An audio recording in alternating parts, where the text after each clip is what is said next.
Hey there, I'm on a few minutes early to double check that what I'm doing shows up where it's supposed to, which is in this feed for contemporary Oshie creatives. So now I'm waiting to see if it is there.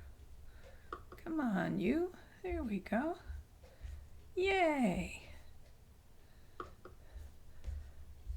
So I'm going to type a comment and let's see. All right.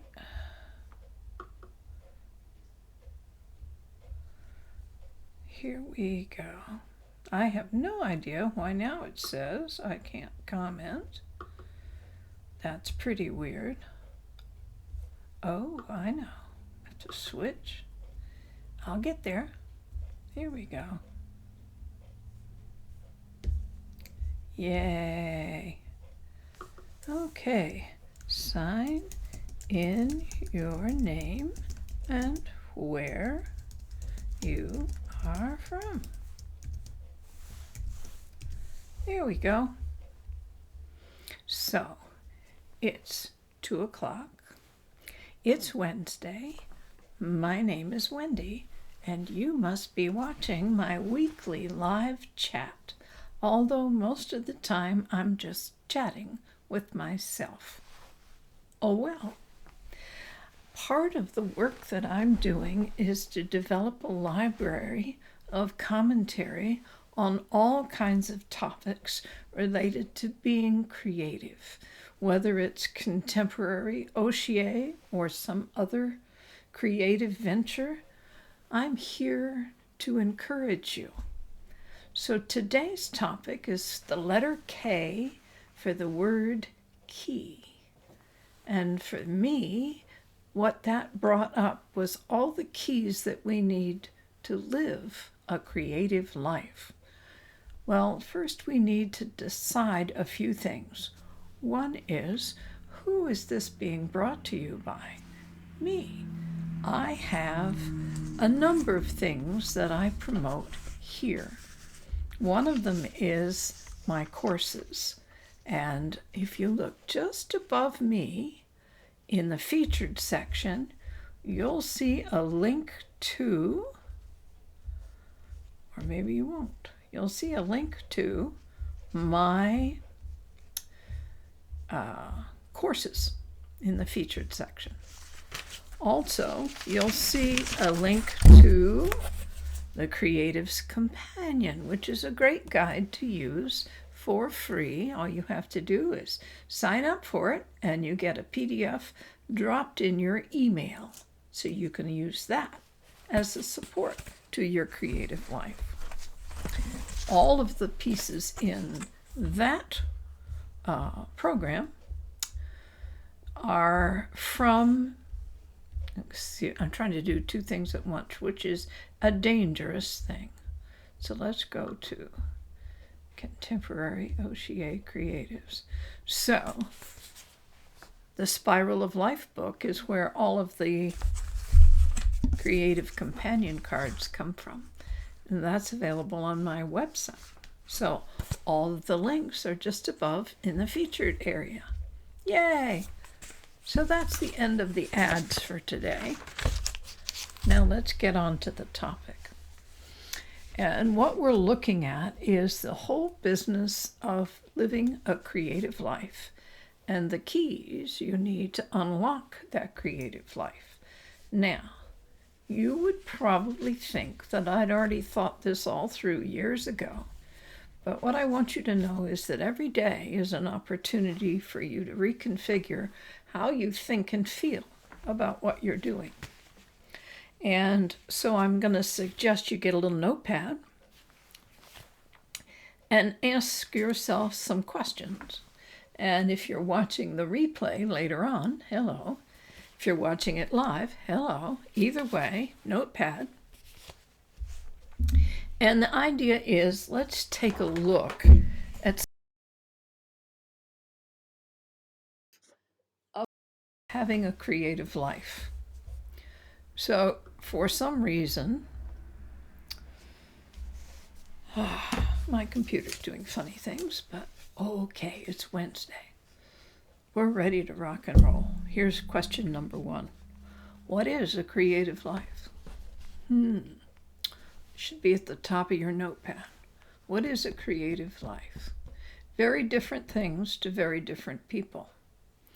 Some people want to have a creative life, but they haven't really sat down and thought about, what does that look like? What does that mean? For some people, living a creative life is because they want to make a living doing creative things. So in other words, money is involved, production of art is involved, and to them that looks like a creative life. Okay, that might be one goal.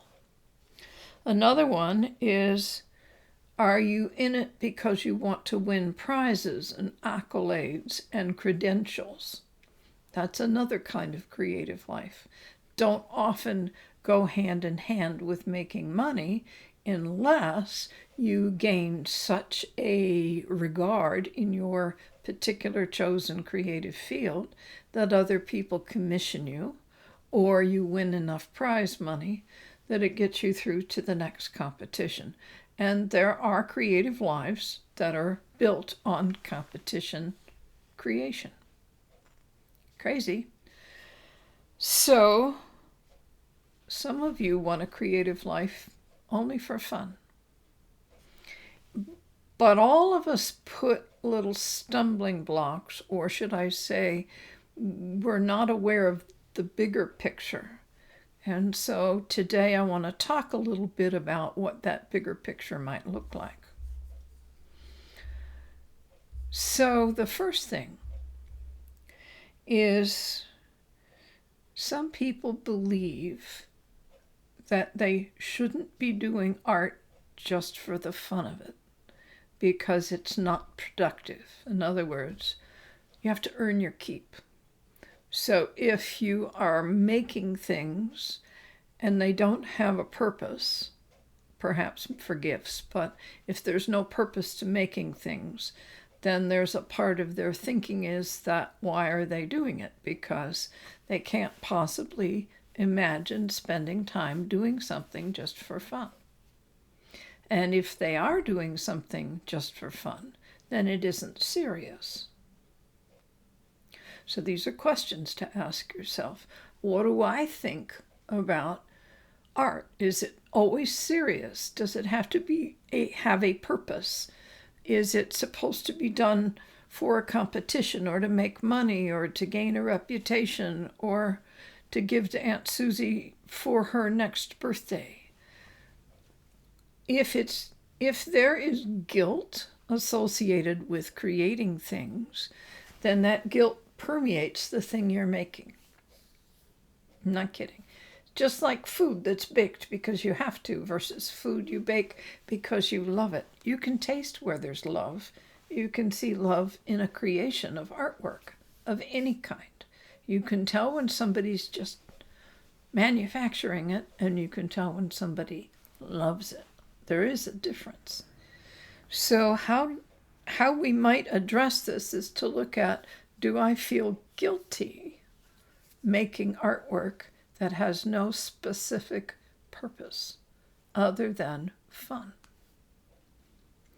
Another thing might be that you don't believe you have time to have a creative life, whatever that means, because you're doing things that are more important. Cleaning, cooking, caring for somebody. Obviously, if you're still working in the workaday world, you don't have a lot of time. So if you dedicate time to being creative, you kind of want to get on to it. And sometimes art doesn't come out that way.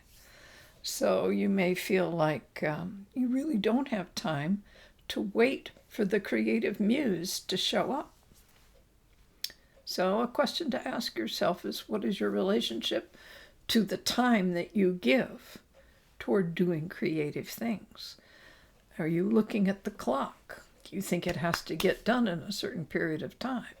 Do you have to hurry off to someone else? And when you're not present to creating, in other words, you're already thinking about something you should be doing or that you have to do later on, it keeps you from being present to create art that's genuinely from the spirit. So a question to ask yourself is, what is your relationship to time and creativity? It's a good one. Okay, the next one's a biggie for a lot of people, and that's money. I have posted a lot of fun little cartoons and memes in the Contemporary OCA Creatives Facebook page that have to do with crafting and art supplies and craft supplies and so on. And all of them are about loving to buy things that you think you're going to use in your creative life. You may never use all the fabric you've accumulated. I know that might possibly be true for me. I do have a lot. And I'm already almost 75, so who knows? But even if I never bought another piece of fabric until I died, would I be able to use it all? That's not the point. The point is there's this beautiful pattern that somebody else designed and someplace created, and I just love it. Trouble is I can't write a fan letter to the person that created it because 99% of the time their name isn't on it. Sorry to say that's not a good idea, but that's how the industry works.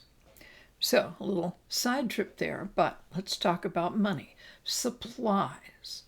If you spend a lot of money on supplies and materials and tools and gizmos and books and subscriptions and courses, you may flip back to the guilt thing, which is, I've spent all this money and I still haven't made anything. Or I never finished that quilt. Or I took this course and never got to the third project. You know, there's a lot of things that we can feel badly about that get in the way of our creative life. So it's sort of like you have to draw this line. And the line is what I've done up to this point and where I'm going in the future. So if you have stories about stuff you already have, that's before. This is now. What are you going to do moving forward to engage yourself in your own creative life? One of the keys is to give yourself permission to go play. It's simple, but for a lot of you, you've got the guilt and I don't have the time and it's too much money, and all of that weighs down on you and gets in the way. So it becomes like a wall. Here's your creative life over here, and here's the wall that says you can't.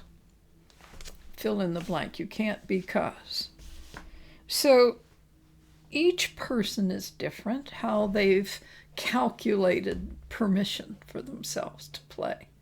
But let's say you have given yourself permission. Now, what are the things, the keys that are important to consider?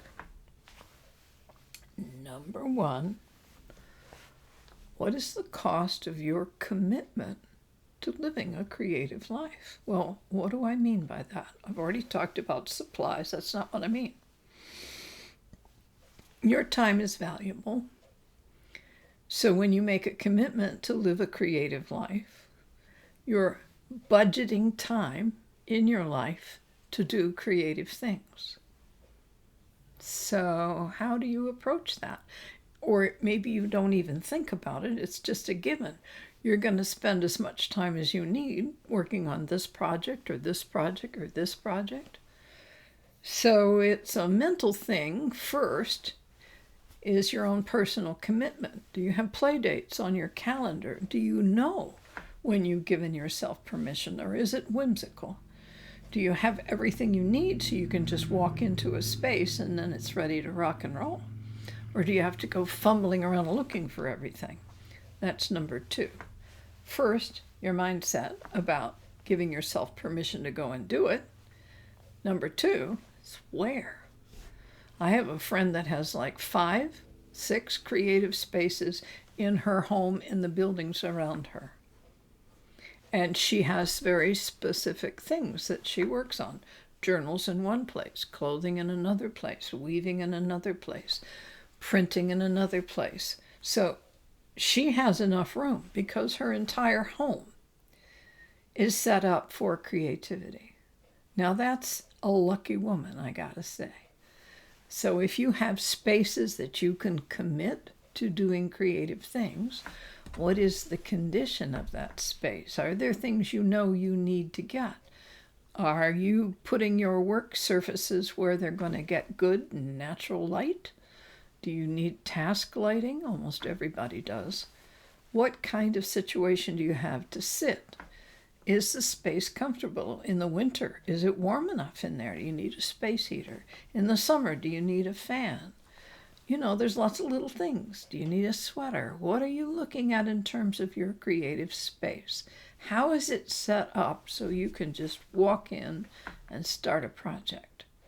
So on your little notebook, writing down all the things, you might want to look at how my space is set up. Now, if you're lucky enough to have a room with a door or several rooms with doors, then you can commit to organizing each of those spaces to very specific creative tasks. And if that doesn't happen, that's okay. One space, but knowing where all your supplies and tools are, that you can get at them easily. And I know one of the biggest things is, where did I put those scissors? Or where did that glue go to? So if you know that there's a dedicated place for each of the commonly used tools and supplies, you're in. Let's look at something else, and that is time. So I know that when you have a space that works, you've made the commitment. How much time do you have to play? The whole day? Great. Till you get hungry? Great. Till the midnight hour? Great. But if you're not clear about what time you're committing to your space, you're always going to be thinking, I should be doing something else, or gosh, I forgot to do the laundry, or, all those things. So it's not just circling a day on the calendar, it's also looking at how much time you're willing to give to your creative life. If that's a hard one for you, it might be there's some guilt associated with giving yourself permission to do something just for fun. And if you're in a competitive kind of mode where you're creating pieces for show and competition, then you have real deadlines that you have to meet. If you have a commission, you also have real deadlines you have to meet. And so those require thinking backwards. However much time you think it's going to take to make something, double it. That's my experience. Anyway, so we've got this calendar on the wall in our space, and perhaps it's on our tablets or our phones. So we know walking into the space, we'll have uninterrupted time to let the juices flow. There's another aspect of this, and that's the support you get from family and friends to do or not do your creative thing. Now, if you're in a family where nobody else respects your space or your time, you're going to have problems all the time to commit to yourself and not listen to the noise. Best be training your friends and family and housemates to know that when you're in your workspace, your dedicated space, your studio workspace, that you're not to be interrupted unless it's a real emergency. Real emergencies are blood spurting or something like that level of emergency. So carving out time for yourself requires the family agrees, the housemates agree, your friends agree that this is time you deserve. And that comes out of your mouth first. If you deserve it, and you know you do, then you can stand against people who don't want you to be creative. Now, why wouldn't they want you to be creative? Well, they want you to feel guilty that they can't do what you do, or that they're afraid to try. So that all that fear about I'm not talented, I can't draw a straight line with a ruler, all of those kinds of noise that show up, or the judgy stuff that happens once you start doing drawing or something and it doesn't turn out perfect. All those things can kill your commitment to your creative life. So you need to journal in order to take a look at the amount of commitment that you really have toward doing what you say your heart is asking you to do. If noise comes up, just tell it to get in the back seat and wait for its turn. So sometimes the best thing to do is to set up a routine or a rhythm, that you're always in your workspace on Tuesdays and Fridays. You're always, whatever the commitment is, that those days are sacrosanct, that you're not giving over to something else, that this is a time for you to be creative. And I know sometimes it doesn't work out. That's okay. No guilt there. But certainly having a schedule that you've committed to, that's in your calendar and on your door, and don't enter because you're busy, all of those things help. They're keys to a creative life, because you are saying, this is for me, I'm doing this. And be like Mary Poppins, you don't explain why you're doing it, but it's something your heart's telling you you need to do. So you just do it. All right, the other thing that I really want to talk about is when you're doing something for fun, because you want to try it, is part of the routine, really, is playing. See what happens. You don't know. You don't have an obligation to finish it, but from seeing what it's going, or anticipation, you want to see what happens if I do this, what happens when I do that. And all of those little adventures that you go on creatively are explorations toward maybe nothing in particular, but if something turns out particularly good, it might steer you in a direction. I think that's why a lot of us sign up and take classes and courses, is because it's something we thought about for quite some time. Maybe since you were in elementary or high school, or maybe you took a few art courses in college, but you never really committed to it. Now's the time. So who's there judging? The loudest judge, the loudest critic is always yourself. So if you can get that gal to sit down and shut up, you got a fighting chance to do creative things and live a creative life. I hope you do. And I hope you leave a message down below and let me know that you have watched this video and that you're interested in what I have to say. I am very happy to share my thoughts with all of you, and I hope that sometime soon you'll send me a little note and tell me what I might have said that made a difference in your creative life. So thanks for sharing with me and listening wherever you are, whenever you are. I'll see you next week, and thank you again. Bye for now.